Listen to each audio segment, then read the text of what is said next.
As someone who's read and heard a lot of true crime stories, I want to tell you about one of the most shocking true crime stories to me. So there was this Dr. John. I'm not going to try to say his last name, but Dr. John, he was a Canadian doctor in a small town, Kipling, I think.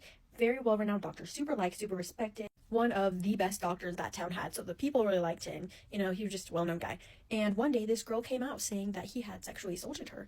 And no one believed her. Everyone was in disbelief, like, no way you do that. He's such a good guy. He's the best doctor ever. Like, and they were all on his side. But he willingly sat down for a DNA test to compare to the grape kit that she had provided. So the DNA samples were taken after like a while trying to get his blood drawn, because the nurses said at first it was really, really hard to get his blood drawn. The vein was like slipping everywhere. But eventually they got it, they took it out, and the match was negative. But this girl was so adamant. She was like, no, this is definitely the guy who did it to me. She didn't know for sure, but she just like knew, you know? So she had it taken 2 more times. He willingly sat through it 2 more times, and it came back negative, but still she was so adamant. Like, there's no way that it wasn't him.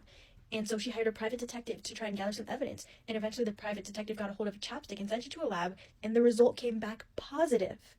Positive. And she was like, what the heck? How did that come back negative then? All of these times, like, I'm glad that this happened and he's caught now, but like, how did that happen, right?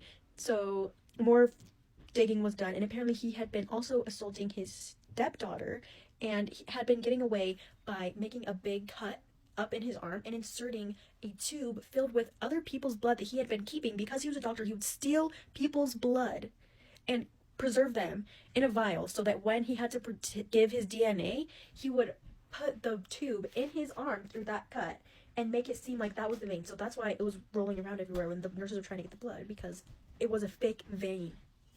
Anyways, enough of me yapping. Go check out Case File True Crime, one of my favorite podcasts for true crime. If you want to hear more about it, they have a whole episode about Dr. John.